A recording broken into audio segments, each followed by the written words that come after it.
Voici l'heure venue de parler de sport. Le débrief du week-end avec notre consultant Guillaume Van der Schaak. Bonjour Guillaume. Bonjour Adrien. On va parler bien sûr d'athlétisme, de course hors stade avec les courses de la braderie. On parlera aussi de football, le LOSC, la Ligue 2 et d'autres sports encore au programme ce week-end. À l'honneur donc le semi-marathon et le 10 km de la braderie avec la victoire d'un jeune Kényan prometteur sur le semi. Ouais, on peut vraiment le dire, d'autant que personne ne l'attendait à pareille fête, ce jeune Kényan. Il a à peine 21 ans.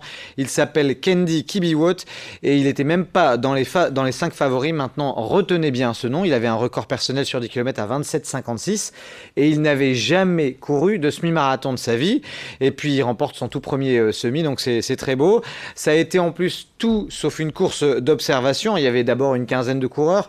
Alors souvent, sur les courses, quand les Kenyans, les Éthiopiens se regardent un peu, ça bénéficie pas au chronomètre. Et là, pour le coup, c'était tout sauf une course d'observation. Ça a attaqué très très rapidement. Ils ont été une quinzaine, puis une douzaine.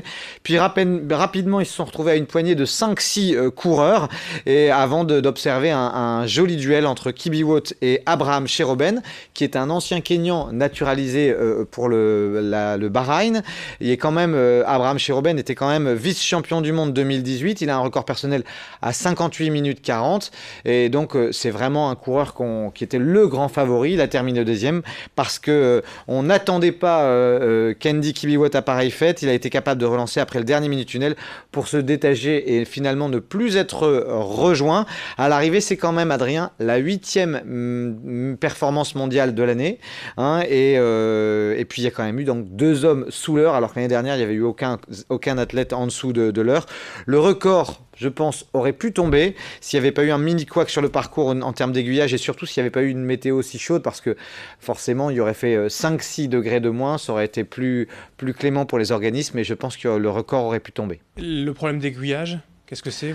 À un moment donné, c'est-à-dire que sur une latérale du Grand Boulevard, les meilleurs qui ont quelques kilomètres d'avance sur le grand public doivent aller tout droit, là où le grand public doit repartir dans l'autre sens vers Roubaix pour faire une boucle. Et du coup, ces athlètes se croisent alors qu'ils vont pas au même endroit. Donc c'est ça qui était le petit couac.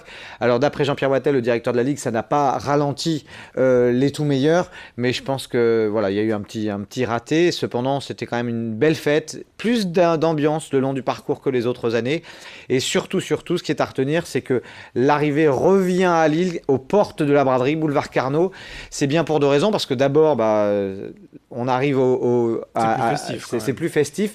Et puis ensuite, le dernier kilomètre 600 est en faux plat descendant, donc ça permet aux coureurs de finir très fort et limite de sprinter, puisqu'on arrive dans le virage du boulevard Carnot et c'est un petit peu en descente et ça permet d'aller chercher un bon chrono. 59 minutes 31, justement pour le vainqueur, on est sous l'heure, ils étaient 2 sous l'heure. Le premier français, lui? Alors le premier français, c'est Benjamin Choquer qui termine, je crois, 18e. D'ailleurs, c'est un trio, 18e, 19e, 20e. Ce sont les 3 premiers français.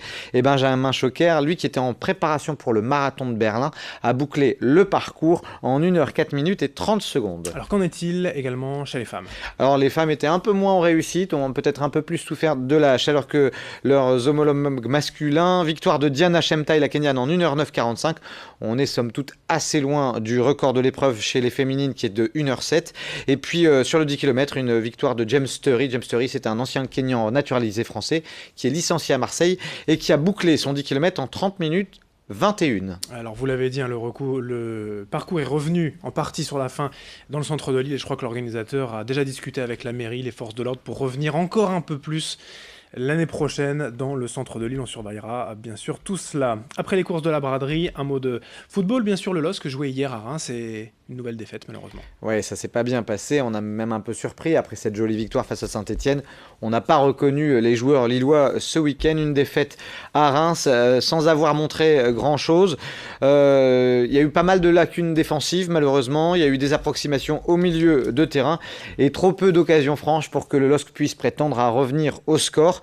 Les débuts de Renato Sanchez, on va le rappeler quand même, c'est la plus grosse recrue dans l'histoire du LOSC, il a coûté 20 millions d'euros, n'ont pas forcément été convaincants, même si je pense qu'il faut lui laisser un peu de temps à l'international portugais.